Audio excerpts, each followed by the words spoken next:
Olá, caríssimos! Hoje eu vou explicar para vocês como vai funcionar a primeira atividade do workshop que se chama Enriquecimento de Leitura.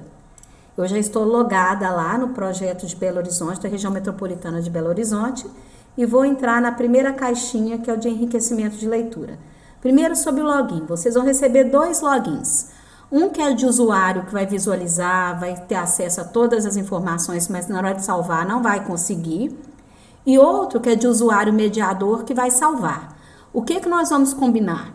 Que durante o encontro em comum, apenas um será o mediador e apenas um irá salvar. Mas, entre uma semana e outra, vocês devem entrar na plataforma com um login de mediador para complementar as atividades e aí vocês podem salvar, certo? É só para durante o workshop a gente concentrar isso em uma pessoa só. Pois bem, eu estou com o login de mediador, vou lá no enriquecimento de leitura. E para que serve o enriquecimento de leitura? Inicialmente, para eu me informar sobre as características do território. Eu vou ali à esquerda, onde estão dois losangos sobrepostos, como se fossem camadinhas. Clico nele e ele abre, de fato, a lista de camadas que eu tenho ali. Elas foram organizadas por sistemas, que são os temas principais sobre os quais nós vamos conversar, ou seja, vegetação, hidrografia, habitação, transporte, instituições, comércio e indústria, agricultura, turismo e lazer, energia e crédito de carbono. Então, abram pastinha por pastinha, por exemplo, eu vou abrir o grupo vegetação. E ali eu vou me informar sobre, por exemplo, eu tenho curiosidade sobre as unidades de conservação. Eu abro o olhinho, ele me mostra onde elas estão, e se eu quiser ver a legenda, eu pego essa setinha virada para a esquerda e ele me mostra a legenda, eu me informo sobre como é a situação das unidades de conservação. Quero ver a questão da reserva de biosfera. Ok, a reserva de biosfera está aqui achuradinha e quero ver isso simultaneamente com as unidades de conservação. Estou vendo sobreposto, mas se eu quiser, eu posso fazer as unidades de conservação ficarem um pouco transparentes para eu visualizar em sobreposição. Então, a transparência é nessa barrinha aqui, ó, de 100 a 0% e por aí vai, tá? Então, eu abro olhinho por olhinho, aquilo que eu quero ver em separado, aquilo que eu quero ver simultaneamente para fazer uma comparação, tá? E me informo sobre cada um desses grupos. Uma coisa importante que pode acontecer: algumas camadas são bem pesadas. Por exemplo, o uso do solo em Belo Horizonte. Então, eu vou começar a carregar aqui. Vocês vão ver que vai demorar um pouquinho. E aí, eu vou interromper a gravação do vídeo só para vocês não ficarem vendo o computador trabalhando, tá? Ele vai começar a carregar ali. Eu interrompo o vídeo e depois eu volto. Então, pode acontecer de algumas camadas demorarem para carregar, porque nós vamos estar vários ao mesmo tempo em cima do mesmo projeto, tá? E fica a dica, quando vocês precisarem dela carregar mais rapidamente, façam um zoom, carreguem primeiro numa área menor, para depois ampliar a visualização para uma área maior. Então, eu vou interromper um pouquinho aqui e depois eu continuo a gravação. Muito bem, então ele já carregou tudo, já dá para a gente voltar, tá? Se eu quiser visualizar a legenda ali de uso do solo, então fica a dica. Camadas muito pesadas, se ela começar a demorar muito, vai lá, dá um zoom, ele carrega na área menor, depois carrega na área maior. E o que a gente já observou, essas camadas muito pesadas, depois que a gente abre pela primeira vez, elas ficam ali no caixa e depois fica mais tranquilo delas serem carregadas. Tá bom, gente? Então, vou fechar aqui o grupo vegetação e vou para outro grupo. Vamos supor que eu queira ver o grupo de instituições e queira saber como é que está a distribuição de serviços de saúde. Parece que é mais uma camadinha que vai demorar um pouco para carregar. Vou dar o zoom lá para poder ajudar, tá? E pode acontecer de, às vezes, vocês carregarem uma camada e vocês falam assim, não tô vendo. É porque, às vezes, o elemento é muito pequeno, como esse aqui, ó, da localização de todas as unidades relacionadas à saúde. Aí vocês dão um zoom mais, dão um zoom menos e conseguem visualizar bacana. Aí eu quero ver o serviço de saúde junto com escolas, ok? Tô dando uma olhada lá. Algumas camadas, gente, elas não estão muito boas, a gente tem consciência disso, por isso que era importante vocês terem assistido aquele vídeo em que a gente explica camada por camada, porque essa, por exemplo, de escolas veio do OpenStreetMaps, Então, a gente sabe que ela não é conclusiva, ela tem algumas escolas, tá? Vou fechar ali o de instituições, tirar ali serviço de saúde, e eu não preciso ver só dentro do mesmo grupo, não. Eu quero ver, por exemplo, no setor de habitação, onde é que está a área para expansão urbana. Ok, a área para expansão urbana, tá aí. Definida pelas prefeituras como áreas urbanas para expansão e que ainda não existe o urbano praticado. Elas ainda não estão ocupadas, mas foram definidas como áreas urbanas. E eu quero ver isso simultaneamente com as unidades de conservação existentes. Acabei de ver um conflito. Vou pôr uma transparência aqui na unidade de conservação para confirmar isso. E é fato. Eu tenho áreas definidas como de interesse para expansão urbana, ainda não é urbano praticado, mas é de interesse para expansão, que estão dentro de unidade de conservação. Mas que tipo de unidade de conservação? As unidades de conservação do tipo APA, que é uso sustentável.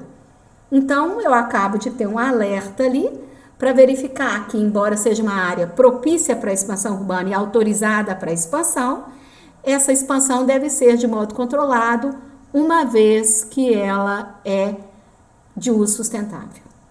Certo, gente? Não pode densificar e verticalizar e por aí vai.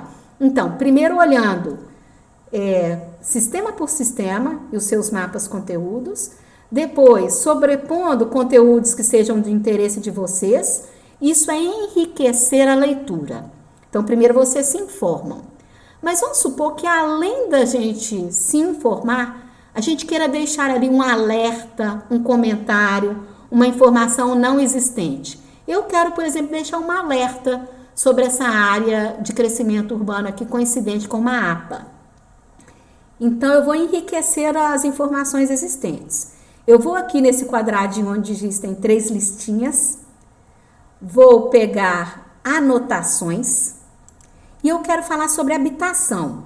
Lá naquela lista de símbolos que nós vamos usar, eu descobri que a habitação é um balão laranjado. As anotações vão ser todas na forma de balões. E é um balão laranjado, esse laranjado escuro aqui.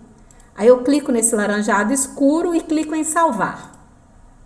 Depois eu vou dar um nome para a minha anotação. Eu vou chamar de alerta. Conflito ambiental e urbano. E aí eu escrevo aqui, atenção, porque o crescimento urbano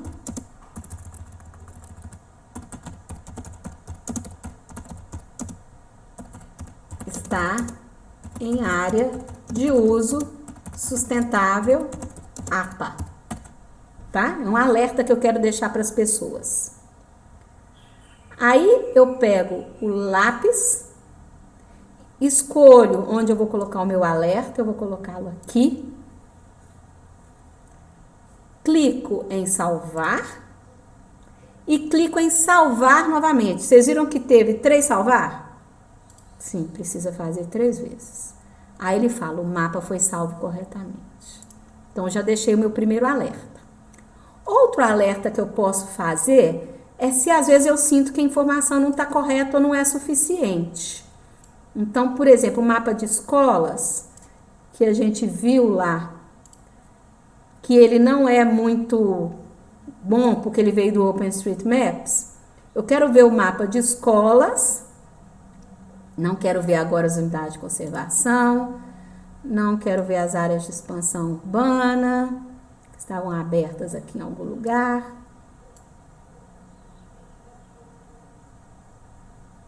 Onde é que ela estava, hein? Acho que estava em habitação. Era mancha urbana, área para expansão.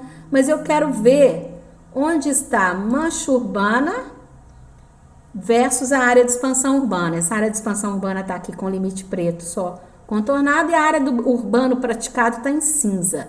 E aqui está dizendo que não tem nenhuma escola aqui. Será que não tem mesmo? E se eu conheço essa área, eu posso dar uma informação que existe. Aí eu vou lá nos 3 pontinhos. Essa parte de escolas, etc., ela está em instituições. Aí eu pego anotações, nova anotação, escolho a cor ali no lapisinho, instituições é azul escuro, clico em salvar, dou um nome, presença de escolas. E posso escrever assim: penso que esta área é bem servida de escolas, tá? Aí, porque eu conheço a área, vamos supor. Pego lá aquele lapisinho com mais, vou lá e coloco meu alerta, aí dou um salvar e dou o terceiro salvar, viu, gente? São 3 meses. É chatinho, mas é preciso. Aí ele fala, o mapa foi salvo corretamente. Então, o que está acontecendo, gente? No final, nós vamos estar com vários pontinhos de alertas aqui que vão nos ajudar a entender melhor o território, certo? Ao terminar o trabalho do dia, eu acho que vale a pena a gente fechar todos os olhinhos, né? Para deixar mais ou menos do jeito que a gente começou o trabalho. Fecha as pastinhas, fecha os olhinhos. Deixa numa posição bacana para o próximo usuário que abrir, tá numa posição bacana, tá? Aí a gente vai aqui nos 3 pontinhos, nas 3 listinhas e dá um salvar. Para quê? Para o próximo que entrar, achar o meu projeto assim, desse jeitinho.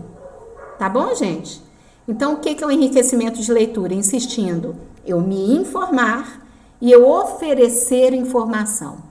Para depois, no próximo encontro, a gente começar a trabalhar as ideias para o território. E notem bem que nós vamos usar cores para cada temática, tá? Para vegetação, hidrografia, habitação, transporte, instituições. Então, os próprios alertas, eles vão seguir as cores padronizadas que na verdade o grupo do Geodesign do IGC lá de Carl Steiner estabeleceu como cores padrão, certo? Então, bom trabalho. E até o próximo vídeo, quando a gente vai falar já da etapa de proposição.